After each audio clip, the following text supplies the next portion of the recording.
Hermanos, ya vamos a ir comenzando la escuela dominical para que se para que se ubiquen.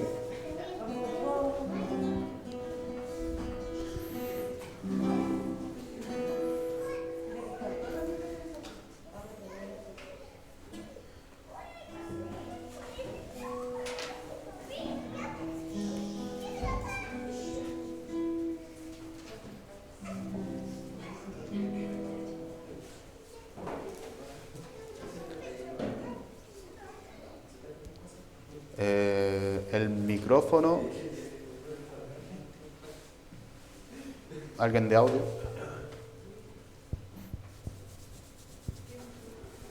¿Ah? Para que... Ya. Para comenzar con... Vamos a comenzar con oración inicial, que se lo voy a pedir a nuestro pastor, si puede orar. Buen Dios y Padre Celestial, te damos infinitas gracias, Señor, porque podemos estar en tu casa de oración. Realmente gratificante, en lo personal, ver nuevamente a mis hermanos, después de un tiempo que no estábamos juntos. Gracias por tu cuidado sobre ellos, Señor, y tu providencia en favor de ellos. Y ahora te pedimos que, estando en esta tu iglesia, Señor, podamos disfrutar de la enseñanza de la escuela dominical, que también reportan a nuestras vidas, Señor, no solamente en el ámbito intelectual, que es importante el conocimiento, sino que en el ámbito espiritual, para poder aplicar estas verdades, Señor, divinas a nuestras vidas, para que podamos glorificarte con nuestro testimonio. Bendice a los maestros en esta mañana y bendice al hermano que está teniendo la primera parte. En el nombre de Jesús, amén. Amén. Bueno, damos la bienvenida a todos los hermanos en este día domingo 14 de julio, en esta fría mañana, pero que con el paso del día se va a ir temperando. Vamos a seguir ahora con una lectura bíblica que queda en el libro de Josué, capítulo 1, versículos 5 al 9. Vamos a leer. Josué, capítulo 1, del versículo 5 hasta el 9.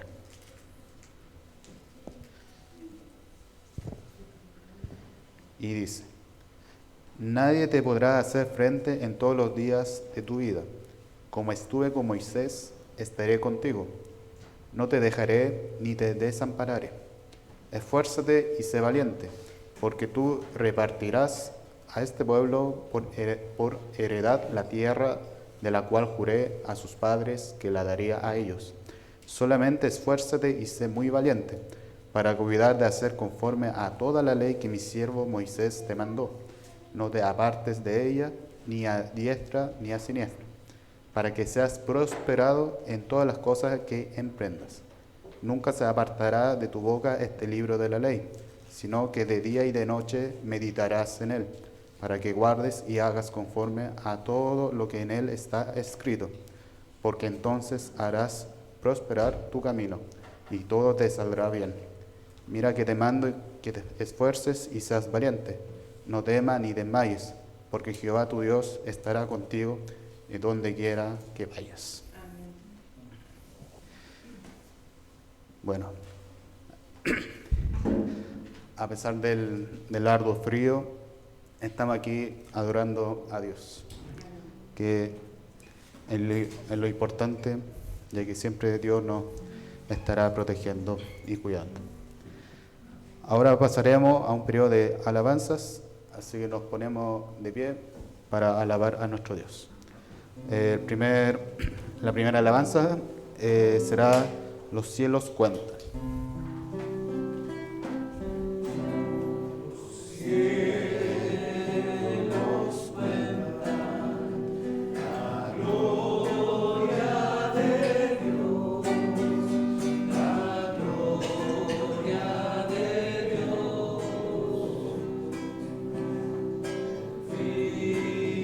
Firmamento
alabanza es la B-I-B-L-I-A.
Bueno, ¿se pueden poner asiento?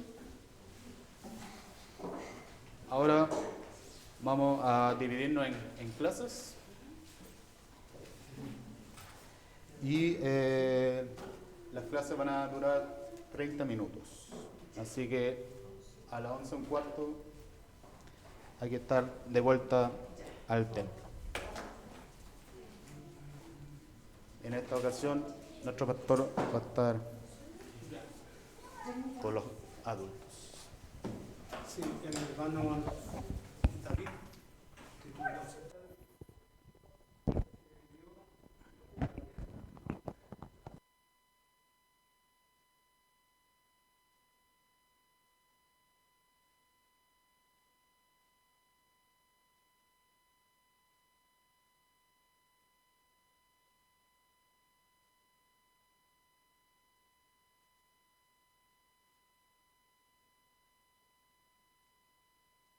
Con el formato de la vez pasada, que me tocó estar 2 oportunidades, también reemplazando a David, abramos la Biblia de la carta, la epístola, más bien dicho, de Hechos de los Apóstoles. Malo el tema, algunos estudiosos dicen que el nombre no calza con el contexto de la carta en sí.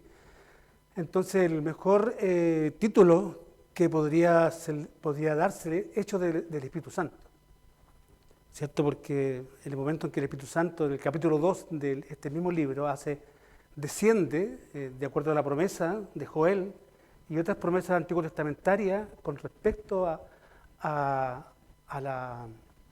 todo el periodo, ¿cierto?, mesiánico, Jesús, y Jesús mismo promete a sus discípulos en su ministerio, que duró 3 años y un poco más, también prometió el Espíritu Santo. ¿Se acuerdan en qué parte de la Biblia, del Nuevo Testamento, Jesús promete a sus discípulos el Espíritu Santo?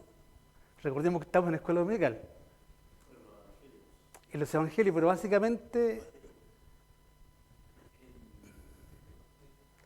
No, yo me refiero justamente como decía el hermano Ezequiel, en los evangelios está... ¿Alguien se acuerda que el Señor prometió el Espíritu Santo, el Consolador? ¿Se acuerdan, no? Sí. Eso aparece en Juan, el Evangelio de Juan, capítulo 14 en adelante. Juan ocupa como 3 capítulos de la noche que el Señor estuvo con sus apóstoles reunidos celebrando la última cena, y ahí celebra la Pascua, ¿se acuerdan o no? Y promete que no iban a quedar solos, que iba a mandar al Consolador. Entonces, ese es el Espíritu Santo. Bueno, el libro histórico de Hechos, ¿se acuerdan quién lo escribe rápidamente? Lucas. Lucas tenía una profesión, que era médico. Por eso tiene esta capacidad analítica y de compilar información, porque era una persona con bastante conocimiento. Y no era un judío, sino que era un griego. Justamente, madre judía y padre griego. Entonces, y también Pablo en sus viajes misioneros a este Lucas, que también era un colaborador de él en sus viajes misioneros, Pablo en un momento dado lo circuncida para no tener problemas con los judíos. ¿Se acuerdan que los judíos, cierto, tenían problemas con Pablo, a pesar de que algunos habían creído en Jesús, pero eran judíos que todavía estaban con las cosas antiguas, ¿se acuerdan, no? Que se le conoce como los judaizantes. Tuvo hartos problemas Pablo con los judaizantes. Entonces, decíamos la vez pasada que lo escribió Lucas, y se acuerdan al receptor de esta carta, una persona importante, tanto en el Evangelio, en el primer capítulo, en los primeros versículos aparece un personaje al cual se le dirige la carta o la epístola, a un tal Teófilo.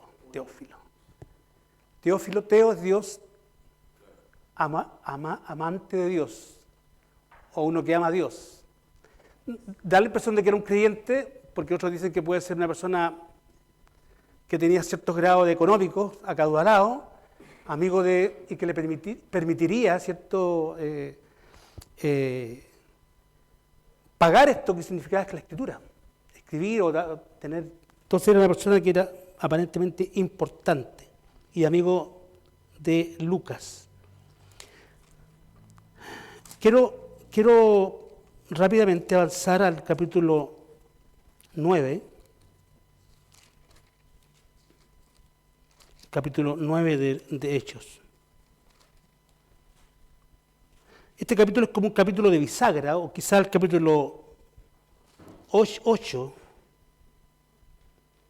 y porque hay dos grandes temas en esta carta, o este libro histórico.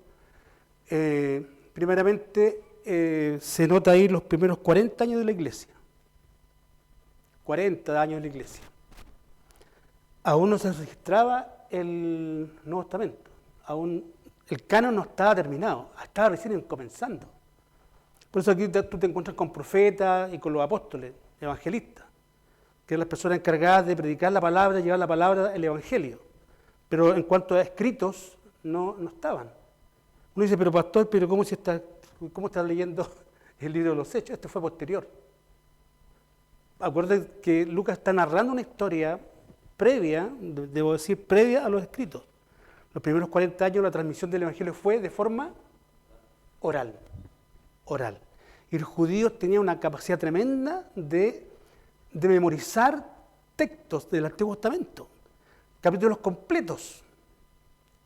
Entonces el Señor usa esa técnica de los judíos y a través de la providencia está el concepto de inspiración. Entonces lo que ellos recordaban y después lo que Lucas escribe de los recuerdos que él mismo investigó, pasó a ser un texto o un relato inspirado. Entonces, en el capítulo 8 vemos la aparición, quizá un poco antes, pero en el 8, de la figura importante del segundo, la mitad de la segunda mitad de este libro, que sería Pablo. El primer líder que se menciona en los primeros capítulos fue Pedro. Pedro tuvo una importancia tremenda en los primeros capítulos. Entonces tenemos a Juan y Pedro en los primeros capítulos, antes del 8, y después aparece la figura de Pablo y termina con Pablo, el capítulo 28, si no me equivoco, que tiene esta carta, justamente 28 capítulos. Vamos a orar. Buen Dios y Padre Celestial, te damos gracias en esta mañana porque podemos estar delante de tu presencia, pero también importante porque estamos en la iglesia, que somos nosotros. Si bien es cierto, es un templo, un edificio construido para este propósito de que la iglesia, nosotros, se junte, pero no deja de ser importante y porque está también dedicado justamente a la reunión, al culto solemne y a la comunión de los hermanos. Bendice esta mañana tu palabra, que podamos sacar provecho de esta desde un punto de vista histórico, pero también un punto de vista espiritual. En el nombre de Jesús, amén y amén. El versículo capítulo 8 dice que Saulo, aquí aparece quizás por primera vez el nombre de este hombre de Dios, que era un fariseo. Saulo Aquí está en el Saulo, también se conoce Paulus o Pablo en el latín, aquí está Saulo en el griego y Saúl, ¿cierto?, en el hebreo. Recordemos que este Pablo o este Saulo tenía el nombre del primer rey de Israel, que fue Saúl. Entonces, y tenía, conforme en el contexto, era importante esta figura porque él podía desplazarse en varias direcciones. Podía estar en Roma, o podía estar en Chipre, o podía estar en Asia Menor, podía estar en la capital del imperio, que en un momento dado estuvo, pero lamentablemente estuvo prisionero. ¿Por qué razón podía desplazarse con esa facilidad Pablo? ¿Se acuerdan, no?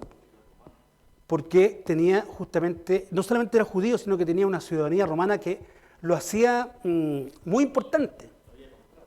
El padre era romano y la madre era judía. Es como, por ejemplo, tener un pasaporte para ir a Suiza, por ejemplo. ¿Quién tiene un pasaporte? Es súper complicado. Yo saqué un pasaporte hace 3 años atrás para ir a Francia, nunca fui.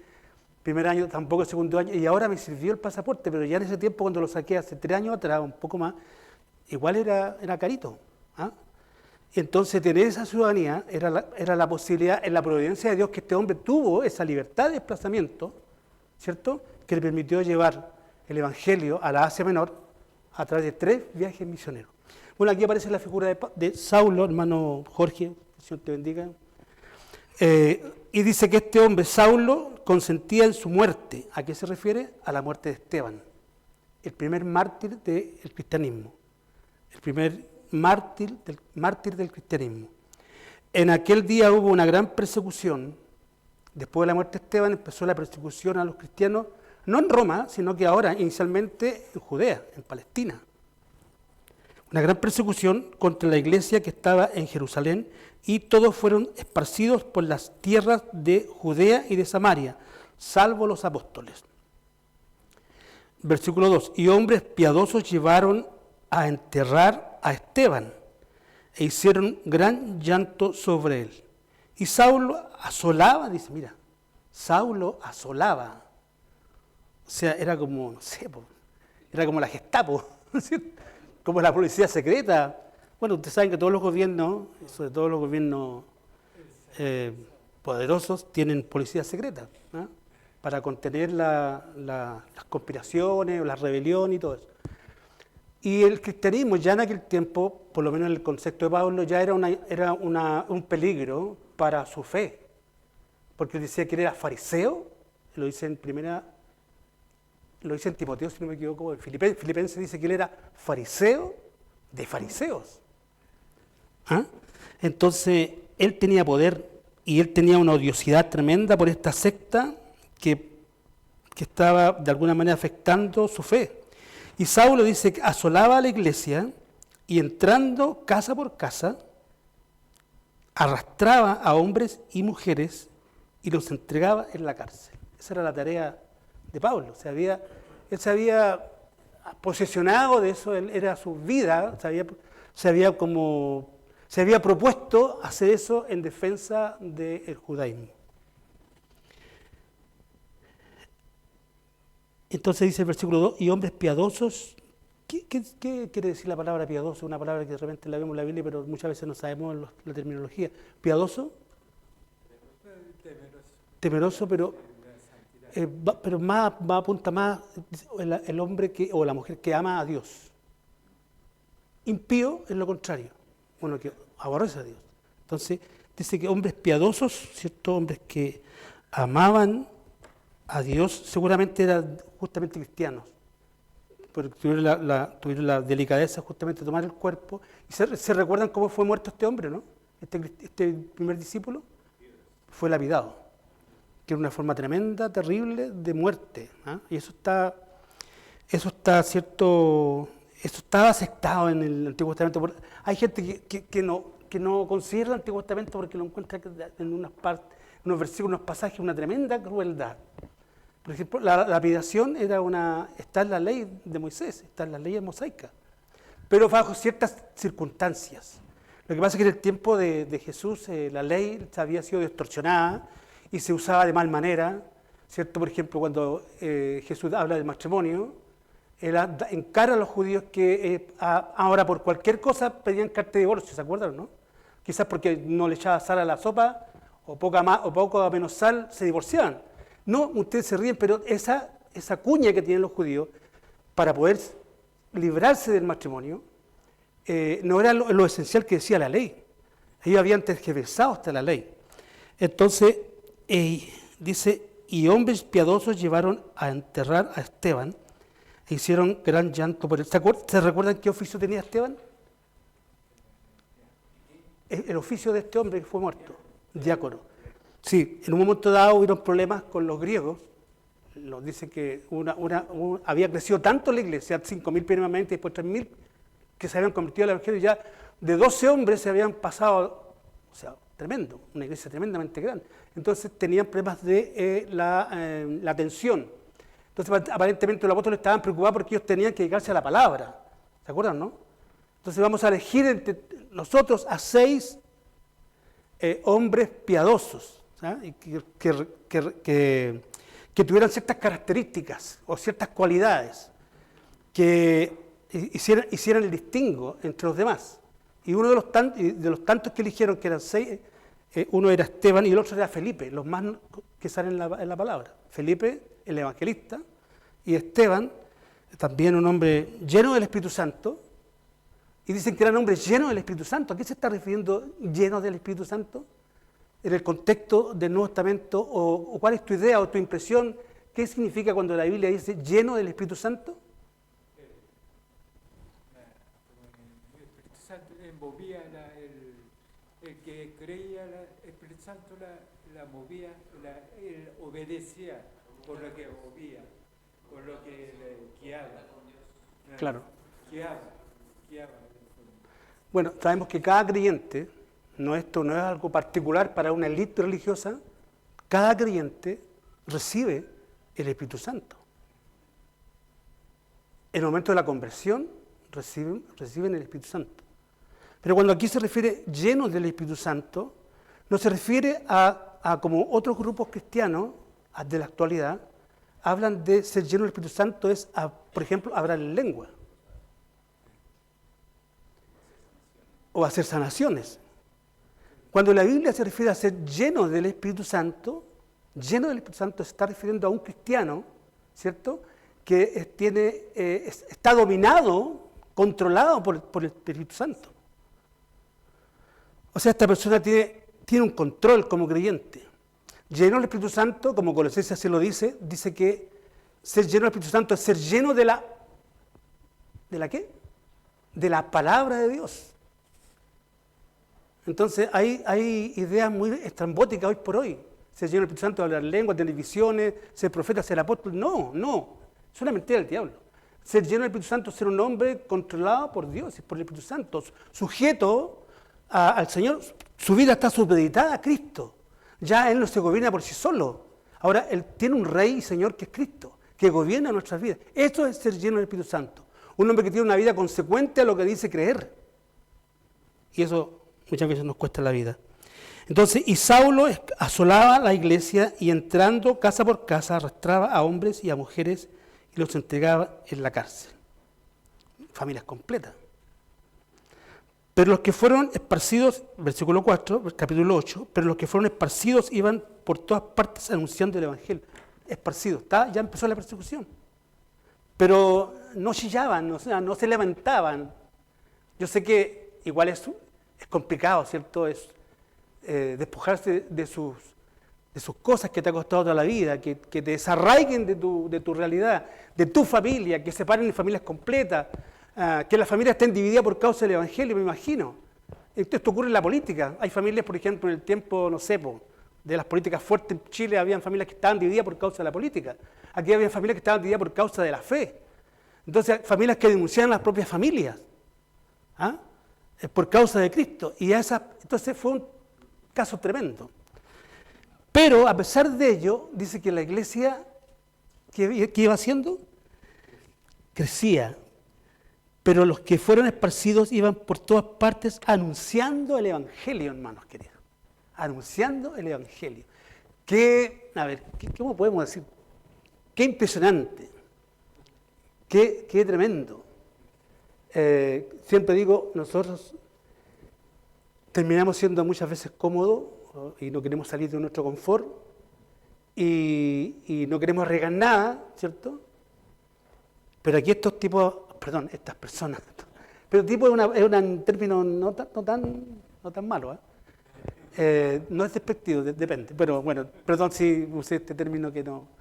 Entonces, estas personas, estos creyentes, más bien dicho, hermanos, habían dejado todo por causa del Evangelio. Y no les importaba la persecución, con todas sus consecuencias que usted tenía, porque tampoco hay que romantizar el tema, no fueron riéndose siendo perseguidos, ¿no? Ellos estaban sufriendo también, pero fue más la fe en el Señor que las cosas materiales.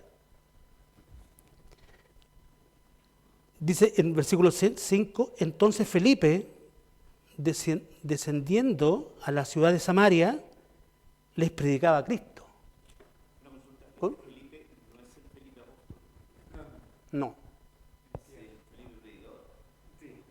Sí, Bueno, es un diácono, pero también terminó siendo evangelista. Claro, y aquí No. Felipe apóstol. No recuerdo un Felipe apóstol. No hay Felipe apóstol. No. Dice que Felipe descendió a la ciudad de Samaria. ¿Y se acuerdan justamente cuando el Señor prometió al Espíritu Santo? O Lucas narra de que el Señor les dijo a los discípulos, esto aparece en el capítulo 1, y tendréis poder cuando haya venido sobre vosotros, ¿qué? El Espíritu Santo, y me seréis testigos en Jerusalén, Samaria. Y después Judea. Y después hasta el último de la tierra. Ya está empezando aquí, en este capítulo, el programa, el itinerario de Dios en cuanto a la expansión del Evangelio.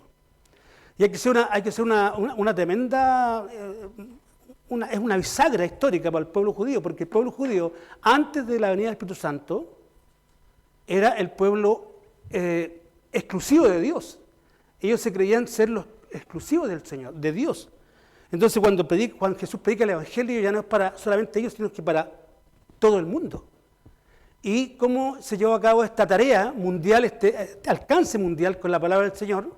A través del Espíritu Santo, que provocó, a pesar de las persecuciones feroces, que estos creyentes, cierto, con mucha valentía, coraje, predicaban el Evangelio. Y Jesús dijo, y me seréis testigos desde Jerusalén, que era donde nació la primera iglesia, o la iglesia madre de la fe cristiana, y pasaréis por Samaria, y aquí se está cumpliendo la profecía que el Señor menciona en el capítulo 1 de este mismo texto de Hechos. Para corroborar, lo voy a buscar, para que ustedes se den cuenta que la profecía tiene un alcance mediático y un alcance también de muchos siglos inclusive. Dígame.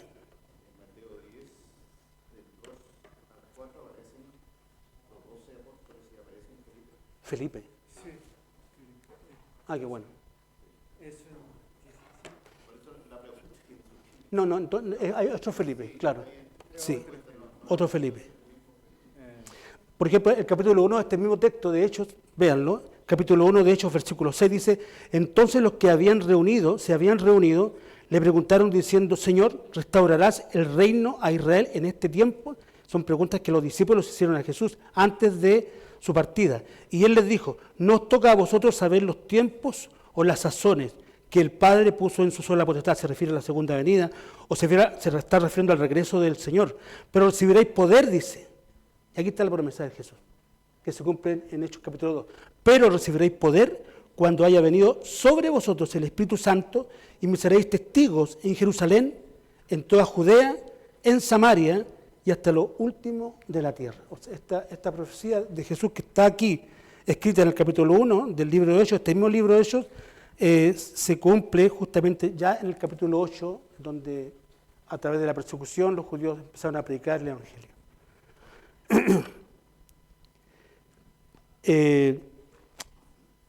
Ya en cuanto a Felipe, dice que entonces Felipe descendiendo a la ciudad de Samaria, les predicaba a Cristo.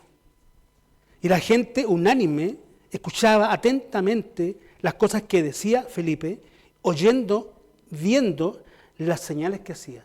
¿A qué se refiere que este hombre hacía señales? Sanidades, milagros. Entonces yo también he dicho que los milagros tienen también un contexto histórico. Yo soy sesionista, o sea, mi punto de vista en cuanto a los milagros y todas esas cosas, es que tanto los milagros como las sanidades y todas las cosas portentosas que ocurrieron en el tiempo de Jesús, se debían a que el reino de Dios se había hecho posesión ahora de la tierra. Recuerden que Juan, la predicación de Juan el Bautista, que decía, arrepentidos porque el reino de Dios está ante vosotros. Jesús también decía, arrepentidos porque el reino de Dios está, ¿entiendes? Jesús vino a inaugurar el reino de Dios. Y el reino de Dios tenía que tener una evidencia poderosa y a través de los milagros y los prodigios y las señales, este reino de Dios se hacía manifiesto, se hacía creíble. Se hacía creíble. Y no es cosa mía, porque cuando uno ve la historia reciente, no reciente, sino que siglo II, siglo III, siglo IV del cristianismo, solamente hay que buscar en internet los libros, ¿cierto? La patrística y todo eso. Los primeros cristianos que escribieron, Orígenes, ¿cierto? Policarpo, San Agustín, qué sé yo, no hablan. En sus escritos no hablan de, por ejemplo, la glosolalia. La glosolalia es el término que se dice hablar en lengua. O sea, estos dones carismáticos, ¿cierto? Estos carismas espectaculares de visiones, profecías, sueños, sanidades, ¿cierto? Visiones y todo eso, cesaron al final del primer siglo. ¿Y por qué razón? Porque ya no se necesitaban apóstoles, no se necesitaban profetas, no se necesitaban muchas otras cosas más, milagros, porque la escritura, el canon bíblico, ya se había compilado. Y Pedro dice, lo dije la vez pasada, Pedro hace un relato en relación a esto. Tenemos la profecía más segura a cual estar atento. Y la profecía se refiere a la palabra de Dios. Ya los escritos, antes del final del primer siglo, al final ya estaban compilados todos los libros del Nuevo Testamento. ¿Cierto? Entonces, por eso las profecías y las señales y los prodigios se tienden a bajar. Y en este tiempo, justamente, en el contexto que se está construyendo el Nuevo Testamento, dice que este hombre Felipe era lleno del Espíritu Santo, y dice que la gente unánime escuchaba atentamente las cosas que decía Felipe, oyendo y viendo las señales que hacía. O sea, milagros, obraba milagros. Porque de muchos que tenían espíritus inmundos salían estos dando grandes voces, y muchos paralíticos y cojos eran sanados. Así que había gran gozo en aquella ciudad. Hasta ahí. ¿Se dan cuenta entonces? Vuelvo a reiterar, no sé cuál es su opinión, los milagros cesaron, o esa época de milagros poderosos, ¿cierto? Y tienden a cesar también desde el punto de vista histórico, porque los cristianos a través de la historia han escrito, siempre escriben los cristianos, y hablan de muchas materias. Y de esta materia, la glosolalia, los milagros, hay una cesación. No hay escrituras abundantes en cuanto a esto. Entonces, por eso algunas posiciones, es una posición, no es una dogmática, no es la ley, sino que hay posiciones que dicen que los dones cesaron y que por el tema del canon, y que otros dicen que no, que la iglesia, los dones están vigentes. ¿Cuál es, hermano? Yo creo que, o sea, a mí me pasa como con superación con el tema ese, porque creo que ¿Te supera? cesaron, pero no cesaron en el sentido de que cesaron en el sentido de Dios utilizar a hombres intermediarios para poder sanar, porque los milagros siguen existiendo. Amén. Dios lo sigue haciendo. Ahora está conversando con su esposa y dice que un milagro es lo que le está pasando a su mamá, que ha ido evolucionando. Pero creo que sí cesaron en sentido de Dios utilizar a hombres, como en ese tiempo apóstoles y todo, que decían sánate y se sanaban, etcétera. Pero creo que también la iglesia, cuando está llena del Espíritu Santo de Dios, también puede hacer cosas que muchas veces uno queda así como wow. Y no creo muchas veces porque yo he visto hartas cosas y todo el tema, pero es cuando la persona o la iglesia está llena del Espíritu Santo. Y a veces quizás eso es lo que nos falta a nosotros como para poder experimentar eso quizás. Yo creo que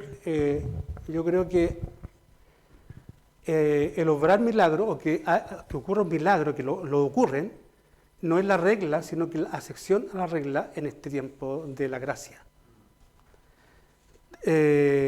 También hay que definir también lo que es un milagro como definición.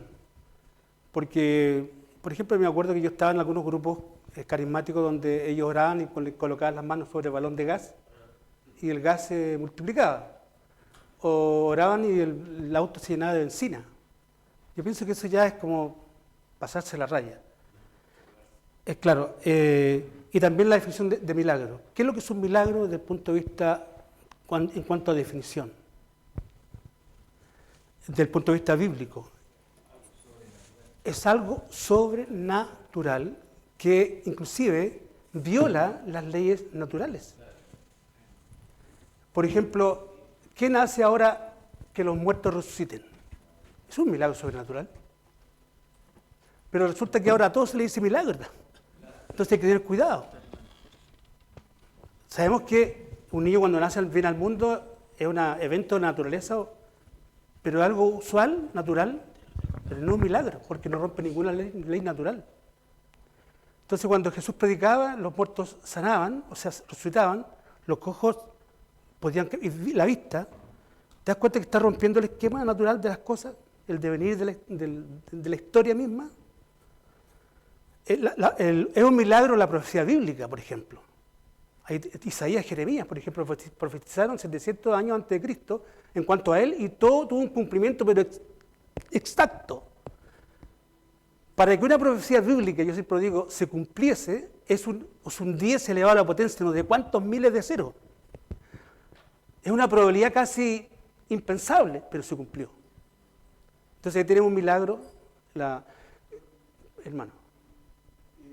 La biotecnología actualmente, con lo de la inteligencia Artificial.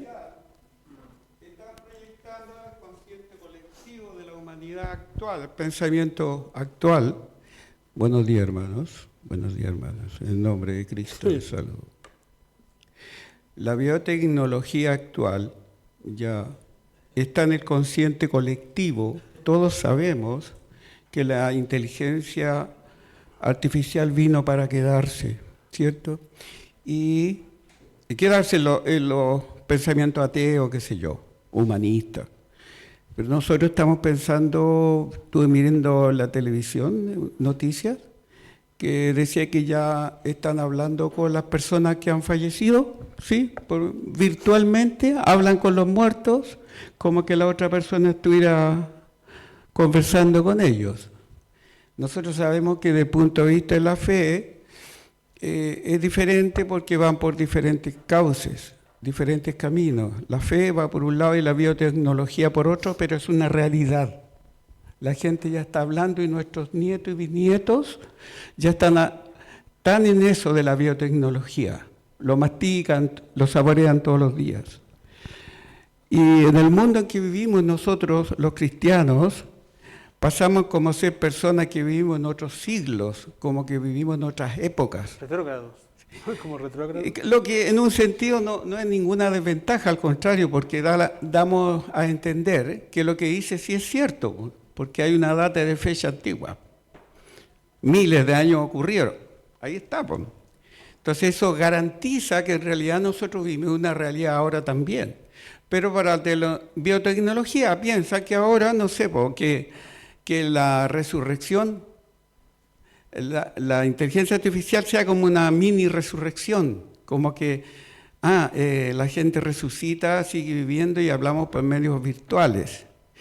Es bueno que tengamos eso en el norte de nuestro pensamiento, que sepamos que el mundo no cristiano y moderno está en eso, está pensando en una resurrección, por decir, ¿cómo le dice? Una estafa de resurrección, porque no es la resurrección. Una pseudo-resurrección, una falsa resurrección, pero solamente es tecnología. O sea, sabemos que esa conversación, yo lo vi el otro día, un padre conversaba con su hijo, no sé, creo que todos lo vimos, pero era un tema virtual, o sea, habían copiado, como lo hacen, copia la voz, el hijo, obviamente, si en algún momento la grabó, y la tecnología, ¿cierto?, está capacitada para poder replicar esa voz y hacer todo un monólogo, hacer todo un relato.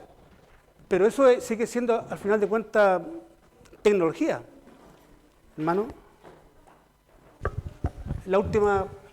Con respecto a lo que decía nuestro hermano Jorge, de la biotecnología y el avance, tenemos una cosa, pero muy importante, dentro de lo que es la tecnología incorporada a la sociedad moderna, que es, hasta hace poco había un traductor que se llamaba Babel, ¿ya? Y que era un pescadito que hablaba varios idiomas. Y yo empecé a investigar sobre el asunto de Babel, y Babel viene de la Torre de Babel, ¿ya? Que la Torre de Babel, todos los seres humanos de la Tierra hablaban un mismo idioma. Una misma lengua. Una misma lengua. Y eso ensoberbeció a la sociedad de esa época para construir una estructura que llegara a los cielos. Y se llamaba la Torre de Babel. ¿Y por qué? Porque todos hablaban el mismo idioma. Y en este momento la tecnología nos permite hablar a todos un mismo idioma. Estamos volviendo nuevamente a una época de uniformidad en cuanto a los idiomas. Sí, porque la decisión de Dios fue tergiversar los idiomas. Y el ser humano de nuevo vuelve a equiparar esa situación con estos famosos traductores. Entonces, en este momento Google, tú te metes y puedes escribir una carta en chino mandarín, o en hindú, o en, qué sé yo, un idioma, un dialecto africano que nadie conoce, y le haces una carta y te lo entiende perfectamente. Babel. Claro, con lo que quiero terminar es que la Biblia no es un relato de botánica, la Biblia no es un relato de astronomía o de medicina, sino que la Biblia es un relato que anuncia que el hombre está perdido, muerto en pecado, y que necesita una salvación.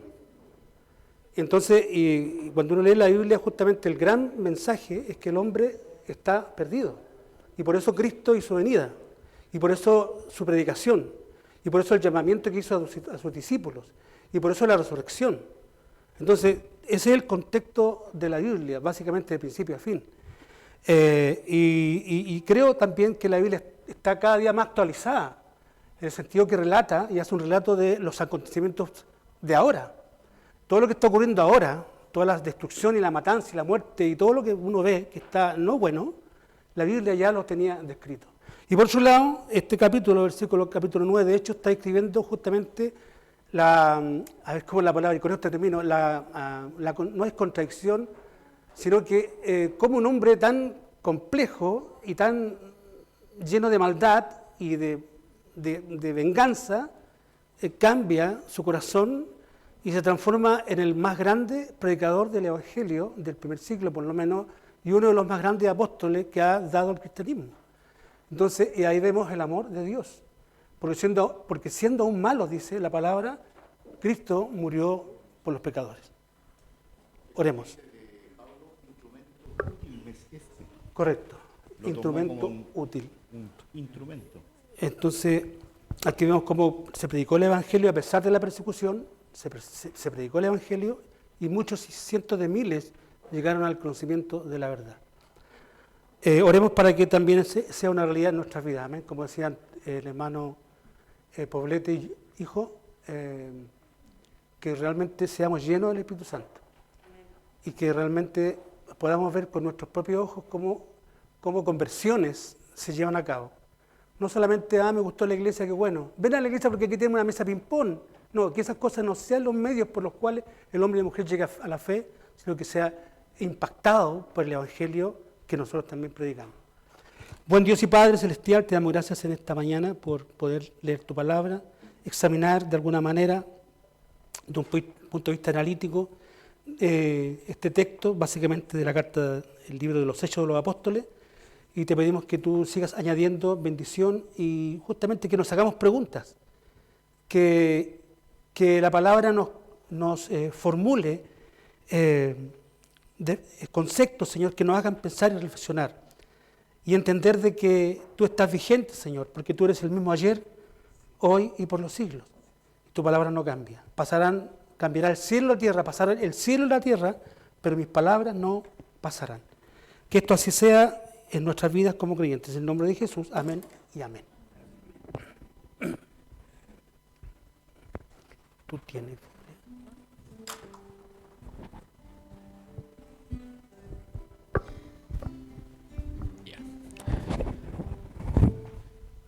Gracias, pastor, por la clase. Ahora pasaremos a otro periodo de alabanzas, así que nos ponemos de pie. La primera alabanza será Aunque la hiera.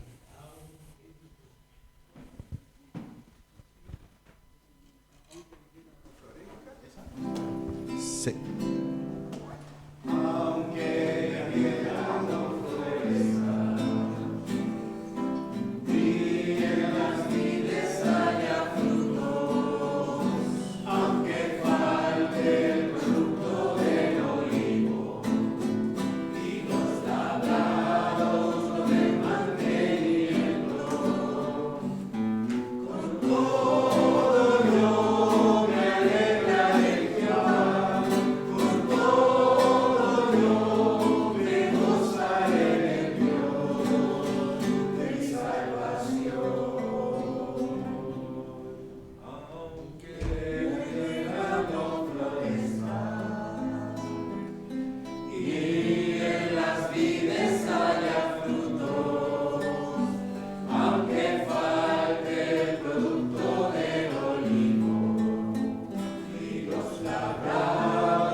Y la siguiente alabanza será Bendeciré a Jehová.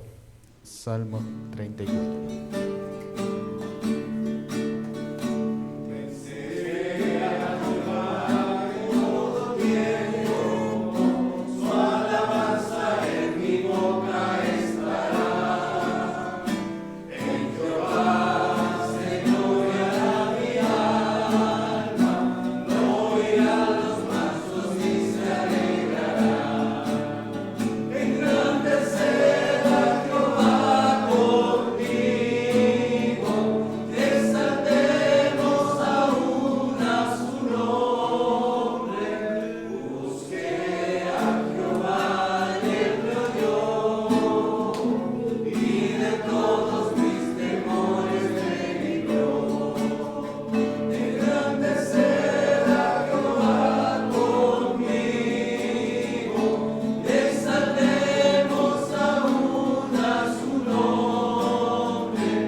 Amén.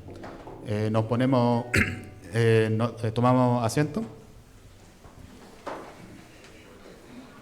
Ahora tendremos repaso de clases, ¿sí? Para que pasen adelante. Gracias, hermano. Buenas tardes, hermanos queridos, que el Señor los bendiga. Le doy gracias al Señor por poder estar nuevamente en este lugar tan querido, ¿no es cierto? Y poder compartir con ustedes las bendiciones que el Señor nos da y también compartir la palabra, ¿cierto?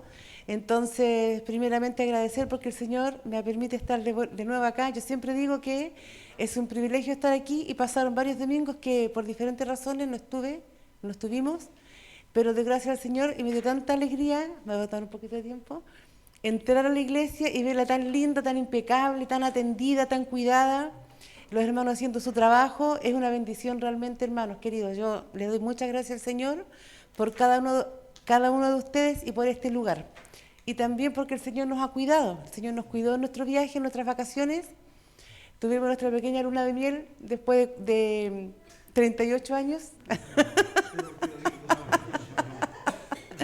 Esperé 38 años pacientemente, y pudimos salir de viaje. Le doy gracias al Señor porque estuvimos con nuestro hijo con nuestra nuera. El Señor también los ha cuidado a ellos y fue de gran bendición estar allá. Y también bendijo a mi madre, a la familia, porque yo sabía y me fui muy consciente, fue muy difícil decidir partir de viaje, porque estaba consciente que durante mi viaje ella podía partir a la presencia del Señor. Y después de orar y pensar y conversar, decidí viajar de todos modos. Y estando allá, un día recibo una llamada diciendo, mira, tienes que despedirte de la mamá porque la mamá no pasa esta noche, dijo el médico que no pasa la noche, así que despídete. Entonces imagínense lo difícil que enfrentar ese momento a la distancia, una videollamada, mamita, gracias por todo, descansa. Y lo único que yo le decía al Señor, que me espere, que yo pueda llegar a despedirme de ella personalmente. Fue así, llegué aquí y pude estar con ella, y faltaban algunos días para su cumpleaños, que era el día 9 de julio. Y yo decía, pucha Señor, que llega su cumpleaños. Bueno, llegó. Y se ha ido recuperando, se ha ido fortaleciendo, gracias al Señor. Así que doy gracias porque sé que hay muchas oraciones y el Señor las responde todas. Así que el Señor bendiga a su pueblo que lo hace. Recién estábamos cantando esta alabanza, bendeciré a Jehová en todo tiempo. Dice, en Jehová se gloriará mi alma. Y decía también que busqué a Jehová y Él me oyó y de todos mis temores me libró. Cantarlo muchas veces lo cantamos de memoria porque no sabemos el texto. Pero cuando uno ha vivido experiencias así, le toma un relieve especial ese texto. Así que le doy gracias al Señor porque Él está con nosotros y contesta nuestras oraciones en el justo momento. Que el Señor bendiga a la iglesia. Y ahora vamos a escuchar a los niños.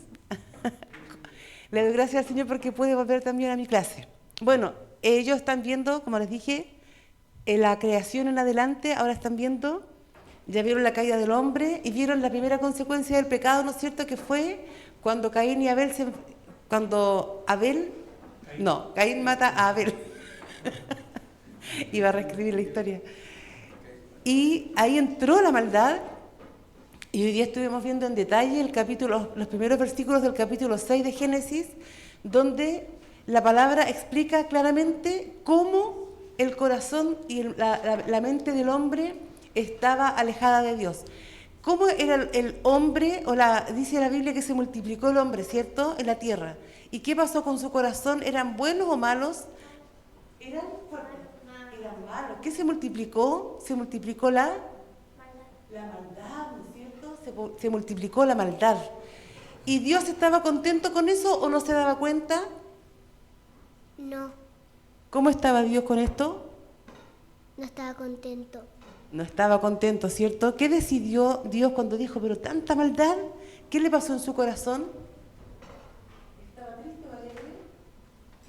Triste. Estaba triste, ¿cierto? Muy triste. ¿Y entonces qué decidió Dios?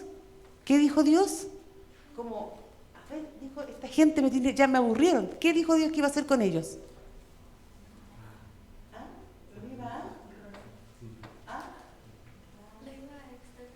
Los iba a exterminar, sí, los iba a exterminar, los iba a raer de la tierra, ¿cierto? Y entonces, pero había una persona, él se nombra ahí a una persona. ¿A qué persona nombró? Noé. Porque Noé halló gracia delante de los ojos de Dios.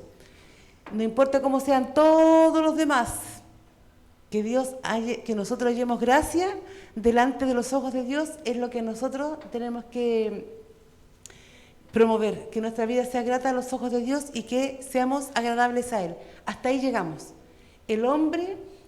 Cundió el hombre en la tierra, cundió la maldad. A Dios no le dio lo mismo, le pesó en su corazón, ¿cierto? ¿Lo vimos? Pero había uno que halló gracia delante de los ojos de Dios. Que ese uno se llamaba Noé, que hoy día se llame Daniel, que se llame como cada uno de nosotros, ¿no es cierto? Que hallemos gracia delante del Señor. No importa, el que no cree en Dios va a obrar lejos de Dios, ¿no es cierto? Y va a dar frutos conforme a eso. Pero nosotros como sus hijos tenemos que dar frutos conforme a lo que el Señor espera de sus hijos. Eso aprendimos hoy día, ¿cierto? Que el Señor los bendiga. Muchas gracias por la invitación.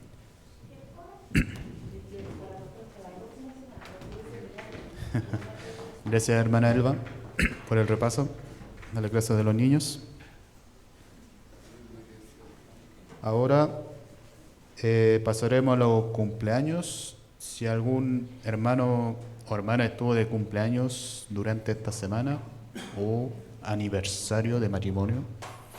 ¿Puedo pasar a presentar a mis padres para que cantemos y oremos por ellos? ¿Ya? ¿Sí? Sí, así puedo también después orar por por su mamá, por la hermana Elba. Así que vamos a cantar feliz cumpleaños. Por los dos, porque los dos cumplen el mismo día.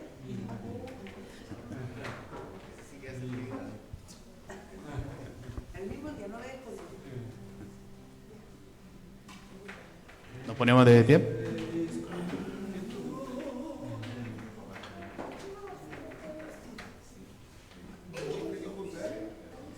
Sí.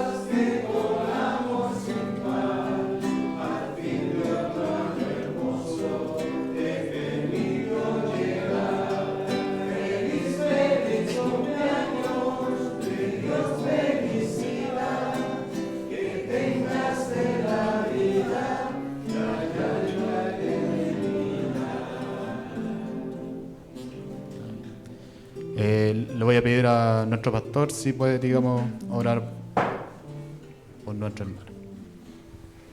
Delante de tu presencia, Señor, te damos gracias por nuestros hermanos, que los une, Señor, una unidad de amor, de compañerismo, que solamente se debe a tu presencia en cada uno de nosotros. Y te pedimos entonces por nuestros hermanos José Aravena y Elba Vega. Especialmente nuestra hermana Elba, prácticamente toda su vida entregada al Evangelio, y dando ánimo y predicando por mucho tiempo a muchas personas, de los cuales yo me siento un agradecido, porque ella también fue un instrumento de las manos del Señor para que yo, a final de cuentas, me entregara al Señor. Te damos gracias por ella, por su vida, tanto de ella como de don José, y te pedimos una bendición que a través de esto bendigas a la familia. Y el tiempo que le quede, que ella sea consolada por tu Espíritu Santo, que ella pueda ser preparada, Señor, preparándose para tu encuentro. Gracias por ella y por sus vidas. En el nombre de Jesús. Amén y amén.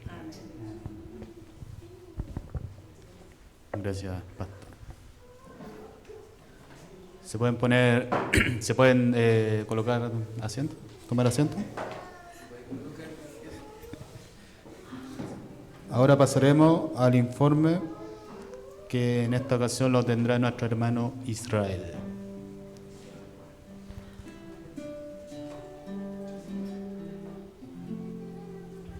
Buenos días, queridos hermanos. Hoy día me toca dar el informe, hacer de secretario, porque nuestra hermana Margarita con nuestro hermano David salieron, no sé exactamente dónde, me avisaron que no iban a asistir hoy en día domingo. Entonces, el informe se tomó en la primera mitad de la escuela dominical. Por tanto, y por supuesto después se integraron más hermanos, los cuales no van a estar contados dentro del informe. Así que los animo, hermanos, a que puedan llegar a tiempo y podamos estar en todo el periodo de escuela dominical. Así que voy a dar el informe. Primarios, hubieron 2 maestros, 5 alumnos, total 7, con Biblias 1. A los niños, animarlos a traer la Biblia para poder aprender junto con la profesora de la palabra de Dios y hacer las lecturas.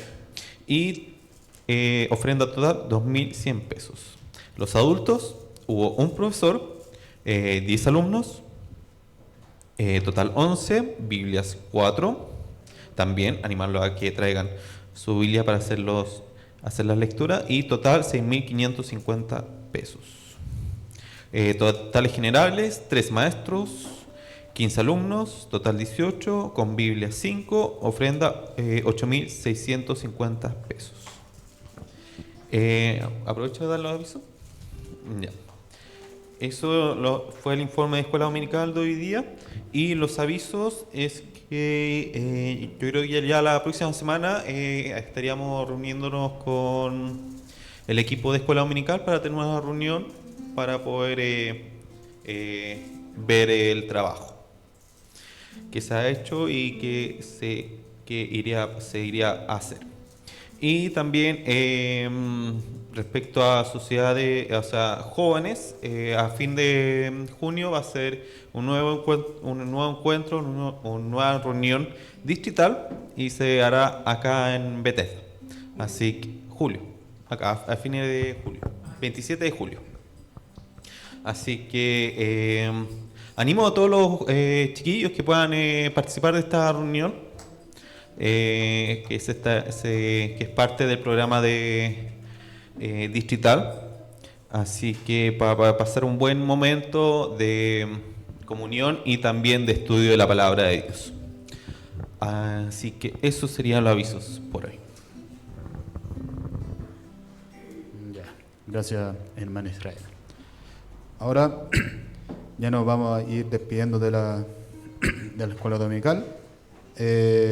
Lo pidiera a nuestro hermano Israel Exaguirre Padre a que nos pueda despedir con una oración.